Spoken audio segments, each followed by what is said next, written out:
Just 48 hours ago, Jaipur Ajmer highway became a nightmare for a number of families. What is this nightmare or tragedy? Let's uncover क्या इसके कारण रहे और किस तरीके से इस ट्रेजेडी को रोका जा सकता था। आप सभी के सामने जो फुटेज है वो कुछ इस तरीके की ट्रेजेडी से मिलते जुलते हैं जिन्हें एआई के थ्रू जनरेट किया गया है। सबसे पहले इस पूरे मामले के बारे में थोड़ा सा देखते हैं आखिर हुआ क्या, किस तरीके से ये एक्सप्लोजन हुआ और किस तरीके से ब्लास्ट हुआ। तो इस वीडियो में आपको देखने को मिल रहा है कि एक तरफ से एलपीजी का टैंकर आ रहा है, उसने यू टर्न लिया और वहीं पर तेज रफ्तार से आते हुए ट्रक ने इसके साथ क्रैश किया। उस क्रैश की वजह से एलपीजी लीक हुई और एलपीजी के लीक होने के बाद जैसे ही इग्निशन मिला, एज ए रिजल्टेंट आप सभी ने देखा ब्लास्ट। ब्लास्ट का इंपैक्ट इतना तगड़ा था कि आसपास की सारी गाड़ियां थी उन सभी के अंदर हमें कंडीशन खराब देखने को मिली। क्या इसके कारण हो सकते हैं, वन बाय वन हम सारे पॉइंट्स को कवर करने वाले हैं। सबसे पहले अगर देखा जाए इसके कॉजेज के बारे में, सबसे पहला जो कॉज है वो है ड्राइवर का रोल। क्या है ड्राइवर का रोल इस तरीके के हादसों में? एक टर्म आती है साइकोलॉजी एंड सोशियोलॉजी के अंदर, दैट इज नॉर्मलाइजेशन ऑफ डिविएंस। ये ड्राइवर्स में भी देखने को मिलती है और लोगों में भी देखने को मिलती है। क्या है आखिर ये नॉर्मलाइजेशन ऑफ डिविएंस? नॉर्मलाइजेशन ऑफ डिविएंस का मतलब है कि अगर आप लंबे टाइम से रिस्की और हजार्डस काम कर रहे हैं तो over a period of time आपका बिहेवियर ऐसा हो जाएगा कि आप रिस्क को भी नॉर्मल लेने लग जाएंगे और आप अपने सेट स्टैंडर्ड से डेविएट होने लग जाएंगे।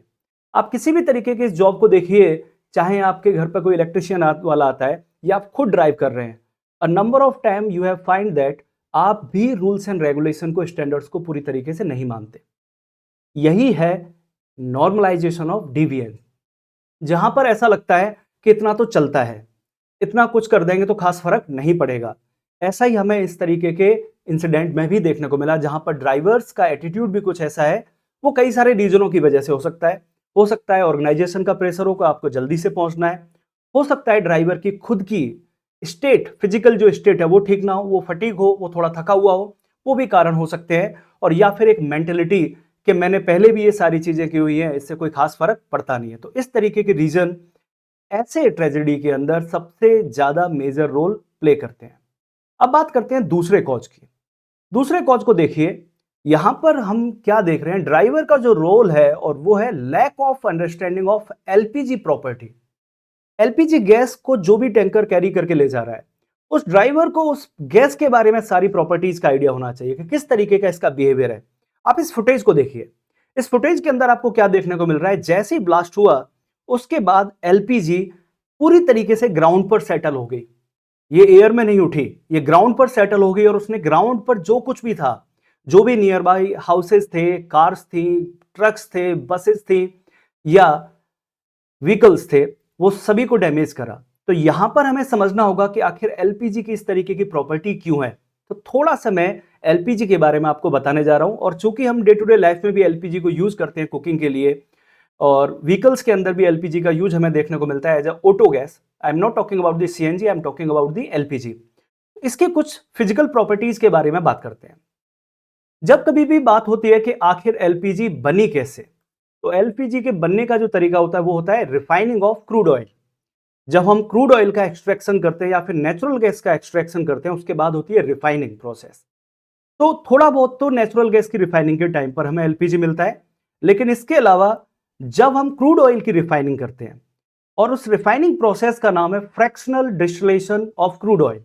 एक इंपॉर्टेंट प्रोसेस है जो कि 9th क्लास की आपको जो साइंस की बुक है उसके अंदर भी देखने को मिलती है। What is this? जब किसी मिक्सर में से आप केमिकल्स को अलग करना चाहते हैं on the basis of their boiling point, ऐसा करने का जो प्रोसीजर होता है वो प्रोसीजर कहलाता है आपका क्या?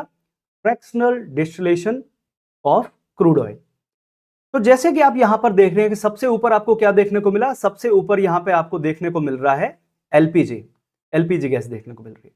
एलपीजी गैस को जब हम ध्यान से देखते हैं तो हमें देखने को मिलता है it's nothing but a combination of flammable hydrocarbons. और वो हाइड्रोकार्बन्स कौन से हैं? Propane and butane. तो पहला पॉइंट हमें यहां से पता लगा कि एलपीजी प्रोपेन और ब्यूटेन गैसेस से मिलकर बना है। लेकिन इसका नाम देखिए, नाम क्या है? Liquefied petroleum gas. गैसेस से बना है लेकिन नाम क्या आ रहा है? आगे आ रहा है लिक्विफाइड। इसका मतलब क्या हुआ? इसका मतलब हुआ मॉडरेट प्रेशर और लो टेम्परेचर पर हमने गैसेस को स्टोर किया in these cylinders, moderate pressure and low temperature. ऐसा करने की वजह से प्रोपेन और ब्यूटेन गैस किस में कन्वर्ट हो गई? लिक्विड फॉर्म के अंदर, ठीक है ना, लिक्विड के अंदर स्टोर हो गई। दैट्स वाई हम यहां पे नाम देखने को मिला हमें लिक्विड पेट्रोलियम गैस। अब आप ध्यान से देखिए, लिक्विड पेट्रोलियम गैस जो होती है दैट इज ऑर्डरलेस, कोई इसके अंदर गंध नहीं होती। तो ये बहुत प्रॉब्लम क्रिएट कर सकता है। अगर ऑर्डर नहीं होगा, अगर कोई गंध ही नहीं होगी तो पता ही नहीं चलेगा लीक का। That's why companies have to add something, और जनरली जिस चीज को ऐड किया जाता है that thing is known as ethyl mercaptan. Ethyl mercaptan को ऐड किया जाता है। आपको जो स्मेल आती है जब भी गैस लीक होती है, किचन की जो गैस लीक होती है, वो स्मेल जो आ रही है वो इसकी वजह से आ रही है जिसको ऐड किया गया है एलपीजी के अंदर, जिससे कि लीक के बारे में आपको पता लग जाए। तो फर्स्ट पॉइंट इज दिस। उसके बाद सेकंड पॉइंट की जब बात की जाए तो हमें देखने को मिला density of propane and butane. अगर उस डेंसिटी की बात की जाए as compare to the air, वो थोड़ा ज्यादा है। As a resultant we could say that LPG is heavier compare to the air. इसका मतलब अगर हैवी होगी और लीक होगी तो लीक होने के बाद आपको क्या देखने को मिलेगा? It will going to settle on the ground, ground पर ही वो फैल जाएगी। अब अगला पॉइंट बड़ा इंपॉर्टेंट है, जहां हमें देखना पड़ेगा कि जो प्रोपेन है आपका, प्रोपेन एंड ब्यूटेन दोनों ही बड़े फ्लेमेबल है। इसीलिए एलपीजी की जो क्वालिटी है उसको क्या बोला जाता है? Broadly flammability range, and that's why we have a combustion, इसलिए जल उठती है। इस लाइन को समझते हैं, इसका मतलब क्या है। अगर 2% से लेके 10% एलपीजी अगर एयर के साथ कॉन्सेंट्रेशन या रेशो बना रही है, यानी अगर थोड़ा बहुत भी लीक हुई और किसी एयर के अंदर आपका ओनली 2% एलपीजी का प्रेजेंस है आफ्टर द लीक, तो भी आपको कंबस्शन देखने को मिल जाएगा because of the presence of oxygen. और थोड़ा बहुत क्या चाहिए? स्पार्क चाहिए, यानी थोड़ा सा स्पार्क मिल जाए और oxygen is there available in the air, उसके बाद कंबस्शन हो जाएगा। ये आपको सीएनजी के अंदर नहीं देखने को मिलता है। सीएनजी की जो फ्लेमेबिलिटी रेंज होती है वो नैरो होती है, यानी उसको एक प्रॉपर कॉन्सेंट्रेशन में होना जरूरी है, तब जाके उसमें फायर लगेगा जब वो एयर में लीक होती है। और दूसरा, सीएनजी हल्की भी होती है, तो जैसी लीक होती है तो फटाक से ऊपर की तरफ उड़ जाती है। वैसा हमें नहीं देखने को मिलता है इन केस ऑफ एलपीजी। इसके अलावा अगर देखा जाए तो आपको क्या समझ में आया? पहला जो कॉज था वो क्या था? Normalisation of deviance. और दूसरा जो कॉज हमें मेजर देखने को मिला वो है एलपीजी की फिजिकल प्रॉपर्टीज के बारे में ना लोगों को अधिक पता होना, और ड्राइवर्स भी उसे इग्नोर कर देते हैं। तीसरा जो रोल हमें देखने को मिलता है वो क्या है? आपने बहुत बार देखा होगा कंपनीज के प्रेशर में, ऑर्गेनाइजेशन के प्रेशर में ड्राइवर लगातार गाड़ियां चला रहे हैं। इसकी वजह से फटीग, डिस्ट्रैक्शन, स्पीडिंग, इस तरीके की प्रॉब्लम्स हमें देखने को मिलती हैं, और कई बार वो ट्रैफिक के रूल्स एंड रेगुलेशन को सही तरीके से नहीं मानते। तो मोटे मोटे तौर पे यहां पे जो भी चीज आपको देखने को मिली वो ड्राइवर की साइड से देखने को मिली। अब बात करते हैं कि रोड कंस्ट्रक्शन की तरफ से या अथॉरिटीज की तरफ से क्या कारण रहे जिसकी वजह से इस तरीके की ट्रेजेडी हमें देखने को मिली। सबसे पहला कारण हमें देखने को मिला, हाईवे के ऊपर जो जयपुर अजमेर हाईवे, वहां पर इस तरीके के जो बैरियर्स होते हैं, इस तरीके के वार्निंग जो साइन होते हैं, वो हमें बहुत ज्यादा देखने को नहीं मिले। खास करके जो ये पॉइंट है जहां पर ये इंसिडेंट हुआ भागरोटा के पास, जयपुर के पास, वहां पर भी आपको बहुत डिटेल्ड साइन नहीं देखने को मिलते हैं, जबकि होने चाहिए। जो भी इस तरीके के डार्क स्पॉट है, ब्लैक स्पॉट है, जहां पर इस तरीके की हजार्डस सिचुएशन बन सकती है, वहां पर प्रॉपर साइंस होने चाहिए, और वहां पर प्रॉपर उस साइंस को मैनेज करने का भी प्रॉपर रूटीन चेकअप होना चाहिए। अगला जो पॉइंट हमें देखने को मिलता है वो क्या है? Delay in completion. ये जो हाईवे वो पिछले 3 से 4 साल से बन ही रहा है। जो जयपुर अजमेर हाईवे की मैं बात कर रहा हूं वो 3 से 4 साल से बन रहा है, लगातार उसमें काम होते जा रहा है, लेकिन फिर भी डिले है। खास करके जयपुर के आसपास वाला जो रीजन है, जयपुर के आसपास वाला रीजन जहां पर मेट्रो का काम भी चल रहा है और इस हाईवे का भी काम चल रहा है, वहां पर डिले पिछले 3 से 4 साल से है। तो ये भी एक कारण बन जाता है। अगला कारण हमें जो देखने को मिला वो क्या देखने को मिला? एनएचएआई यानी कि national highway authority of India ने राजस्थान के जब हाईवे का सर्वे किया, उन्होंने बोला there are almost 65 dangerous black spot. Black spot वो जगह है जहां पर एक्सीडेंट होने की या कोई भी ट्रेजेडी होने की जो पॉसिबिलिटीज है वो सबसे ज्यादा रहती है। और इन 65 में से जो 6 ब्लैक स्पॉट आपको देखने को मिलता है वो कहां देखने को मिले?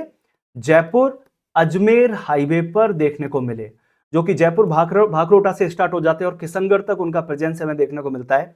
यानी ये पॉइंट ये बताने की कोशिश कर रहा है कि कभी ना कभी तो यहां पर इस तरीके की ट्रेजेडी होनी ही थी। अगर कई सारे ब्लैक स्पॉट हैं जिनके ऊपर कोई काम नहीं हो रहा है तो ट्रेजेडी तो होना लाजिम है। अगले पॉइंट को देखते हैं जो कि अभी एनएचएआई ने हमारे सामने रखा। National highway authority of India की जो इनिशियल रिपोर्ट है, इनिशियल रिपोर्ट के अंदर उन्होंने क्या बोला, absence of clover leaf road. ये क्या है, इस पॉइंट को समझिए। जिस जगह ये इवेंट हुआ है नियर भांकरोटा जो कि जयपुर के पास है, वहां पर absence of clover leaf road देखने को मिला। तो आप सबसे पहले देखिए क्लोवर लीफ रोड क्या होता है। इस तरीके के रोड्स आपने देखे होंगे जब आप एक्सप्रेस वेज पर जाते हैं या हाईवेज पर जाते हैं, तो इस तरीके का रोड आपको देखने को मिलता है। यानी यहां पर किसी भी गाड़ी को यू टर्न लेने की जरूरत नहीं है, किसी भी गाड़ी को किसी दूसरी लेन में जाने की जरूरत नहीं है, वो इजीली सारे रास्तों पर पहुंच जाएगा। यानी इस तरफ से अगर कोई गाड़ी जा रही है तो वो इजीली हर डायरेक्शन के अंदर मूव कर सकता है because of the presence of clover leaf junction. Flyover का बना होना, इन सारे रीजंस की वजह से आपको क्या देखने को मिलेगा, अगर कोई ट्रक यहां पर इस तरीके से आ रहा है तो वो ट्रक इसी जगह से यहां से मुड़ जाएगा इस वाले रोड पर जाने के लिए। अगर उसे इधर वाले रोड पर जाना है तो उसे घूमना होगा, इस तरीके से और वो इस रोड पर आ जाएगा। कोई उसने यू टर्न नहीं लिया, केवल रोड को ही यूज किया। और अगर सीधा निकलना है तो सीधा रास्ता डायरेक्ट फ्लाईओवर के थ्रू होके जाता है।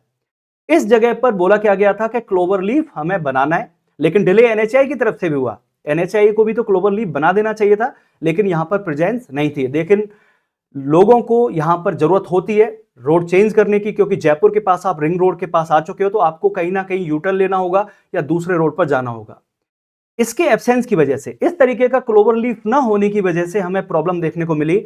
और हमें क्या देखने को मिला, ये एनएचएआई ने अपनी इनिशियल रिपोर्ट के अंदर भी बताया कल। उन्होंने बोला कि with the help of, that means with the consent of JD and police, उन्होंने क्या किया, क्लोवर लीफ तो बन नहीं पाया तो उन्होंने इस रोड पर जो जयपुर की तरफ आ रहा है और इधर अजमेर की तरफ जा रहा है, इस रोड पर क्या किया, जहां क्लोवर लीफ बनना चाहिए था उस जगह पर उन्होंने टेम्पररी लेवल पर क्या बना दिया, एक कट लगा दिया। और ये कट कितना, 30 फीट के आसपास का। सोचा यह गया कि इस कट से इजीली व्हीकल्स यू टर्न ले लेंगे, लेकिन जब इस तरीके के बड़े ट्रक्स और टैंकर्स आते हैं जिनके अंदर गैसेज हैं या फिर कोई बड़ा इक्विपमेंट लेके जा रहे हैं, उनके लिए ये कट छोटा है, उन्हें बहुत लंबा कट लेना पड़ता है, वो इस पूरे रोड को कवर कर जाते हैं। तो ये कारण रहा, यहां पर आप कह सकते हो गलती रही जेडीए की तरफ से और पुलिस की तरफ से। उन्होंने ऐसा सोचा ही नहीं कि इस तरीके की ट्रेजेडी हो सकती है, जबकि ये ऐसा पॉइंट है यहां पर ट्रैफिक ज्यादा है। ड्राइवर्स जब बड़े टैंकर्स या ट्रक को लेके आएंगे तो इस पूरे रोड को ब्लॉक करेंगे, उसकी वजह से अगर उस तरफ से कोई ओवर स्पीड व्हीकल आ रहा होगा तो it could create a problem, और वो यहां पर हुई। अगले पॉइंट की अगर बात की जाए, अगर मैं सभी को समराइज करूं तो हमें क्या देखने को मिला, इनकंप्लीट कंस्ट्रक्शन एक कारण रहा, सडन कट का होना, absence of clover leaf junction का होना, लैक ऑफ ट्रैफिक सेंस, चाहे वो ड्राइवर की तरफ से देखने को मिले, ट्रैफिक मैनेजमेंट पुलिस की तरफ से यहां पे कमी देखने को मिली, और ऑनगोइंग जो कंस्ट्रक्शन चल रहा है उन सब की, वो सब भी कारण बन गए इस ट्रेजेडी के होने के लिए। तो यहां पर मोटे मोटे तौर पर देखा जाए तो ड्राइवर की साइड से भी प्रॉब्लम, अथॉरिटीज की साइड से भी प्रॉब्लम, और कुछ कंडीशंस भी ऐसी बनी जिसकी वजह से ये प्रॉब्लम खड़ी हुई। अब इसके सॉल्यूशंस क्या हो सकते हैं, क्या सॉल्यूशंस हो सकते हैं, अगर आप वन बाय वन सोचिए तो सॉल्यूशन ड्राइवर से ही चालू होते हैं, सॉल्यूशन अथॉरिटी से ही चालू होते हैं। सबसे पहला सॉल्यूशन हमें क्या देखने को मिलता है from the side of authority, इस तरीके के जो पॉइंट हैं जहां पर ट्रेजेडी होने की पॉसिबिलिटीज है वहां पर हमें ट्रैफिक पुलिस डिप्लॉय करना चाहिए, जिससे कि ट्रैफिक रूल्स को ध्यान से देखा जा सके। इसके अलावा सेकंड पॉइंट बड़ा ही इंपॉर्टेंट है, वो क्या है, strict adherence to the lane discipline. ये हम लोगों के लिए, हम लोग लेन को प्रॉपरली फॉलो नहीं करते, चाहे वो ट्रक ड्राइवर हो, व्हीकल्स हो, लाइटर व्हीकल्स हो, हर एक के लिए एक लेन असाइन है कि हैवी व्हीकल्स कहां चलेंगे, लाइटर व्हीकल्स कहां चलेंगे, यूटर्न लेना होगा तो क्या प्रोसीजर्स होगा, उस लेवल की हमें मास अवेयरनेस पहुंचानी होगी जो कि लोगों में नहीं है। यहां पर केवल ड्राइवर से नहीं, लोगों के अंदर भी नॉर्मलाइजेशन ऑफ डिविएंस देखने को मिलता है। तो हमारी सेफ्टी के लिए हम लोगों को अवेयर होना जरूरी है कि किस तरीके से किस लेन में चलना है, ओवरटेक करना है तो किस लेन का यूज करना है। आप देखिएगा कई बार ओवरटेक करने के लिए डिवाइडर के पास वाली जो लेन होती है उसका यूज किया जाता है, लेकिन मोस्ट ऑफ द टाइम जो हैवी व्हीकल्स के चलने वाली लेन है वहीं से लोग क्या कर रहे हैं, ओवरटेक कर रहे हैं। तो ये एक सॉल्यूशन है, अवेयरनेस को बढ़ाना होगा। अगला जो बहुत ही इंपॉर्टेंट है जिसके बारे में एनएचएआई ने बोला कि जो भी इनफ्लेमेबल मटेरियल लेके जाने वाले टैंकर्स हैं, they should have double layer protection. उनका जो टैंकर होगा उसमें डबल लेयर ऑफ प्रोटेक्शन होना चाहिए, जिससे कि अगर क्रैश होता है कोई, उस केस में भी लीक होने के जो चांसेस हैं वो नहीं देखने को मिले। और उसके बाद वाला जो पॉइंट देखिए बड़ा इंपॉर्टेंट है, these vehicles should escorted by a designated vehicles, यानी इनको एस्कोर्ट करते हुए, यानी जिन टैंकर्स के अंदर सीएनजी, एलपीजी इस तरीके की फ्लेमेबल गैसेज हैं, तो उनके आगे या उनके पीछे, मतलब मोस्टली आगे की तरफ ही रहेगा एक एस्कोर्ट व्हीकल, जो बताएगा जब भी यू टर्न लेना होगा उस समय पे हेल्प करेगा। साथ में ड्राइवर के साथ हेल्पर्स भी होंगे, जब यू टर्न करने का टाइम आएगा या लेन चेंज करने का टाइम आएगा तो वो अपना एक्टिव इन्वॉल्वमेंट दिखाएंगे। लेकिन ये सारी चीजें यहां पर नहीं देखने को मिली। अगला पॉइंट है ड्राइवर्स को लेके। ड्राइवर्स को जो फटीग होती है, जो उनका डिस्ट्रक्शन देखने को मिलता है, जो लैक ऑफ स्लीप देखने को मिलती है, उससे बचने के लिए जब भी ऐसे जैसे व्हीकल्स को ड्राइवर ऑपरेट करें तो उससे पहले वो वेल रेस्टेड होने चाहिए, उन्हें पूरी नींद ली हुई होनी चाहिए, तब जाके आप इस तरीके की ट्रेजेडी से बच सकते हैं। और आखिरी और जो सबसे इंपॉर्टेंट पॉइंट है, और वो है यूज ऑफ टेक्नोलॉजी। आज के टाइम पर आपने बहुत सारे ऐसे वर्ड सुने होंगे, ADAS, advance driver assistance system. ADAS के अंदर हम यूज करते हैं लिडार, यानी कि लेजर पल्सेस का यूज किया जाता है, रेडार का यूजेस किया जाता है, रेडियो फ्रिक्वेंसी माइक्रोवेव फ्रिक्वेंसीज का यूज किया जाता है, कैमरा का यूज किया जाता है, ऑटोमेटिक इमरजेंसी ब्रेकिंग का यूज किया जाता है, ब्लाइंड स्पॉट के लिए कैमरास लगे हुए हैं। तो इस तरीके की टेक्नोलॉजी का यूज किया जाए, जो कि आपको जनरली देखने को मिलता है जब भी आप क्रूज मोड के अंदर गाड़ियां चला रहे हैं, या जब आप ऑटोमेटिक व्हीकल्स के बारे में सुनते हैं, या सेल्फ ड्राइविंग कार्स के बारे में सुनते हैं। और आजकल तो बड़ा कॉमन हो चुका है, नॉर्मल कार्स के अंदर भी, नॉर्मल व्हीकल्स के अंदर, ट्रक्स के अंदर ये सारी चीजें फिट की जा सकती हैं, जिससे कि ट्रक ड्राइवर को ब्लाइंड स्पॉट का आइडिया अपनी स्क्रीन पर लग जाएगा। ट्रक ड्राइवर के आगे फ्रंट की तरफ से कॉलिजन होने वाला होगा, साइड की तरफ से कॉलिजन होने वाला होगा, या बैक से होने वाला होगा, तो with the presence of लीडार and radar, जो एडास सिस्टम है वो ऑटोमेटिक इमरजेंसी ब्रेक लगा सकता है।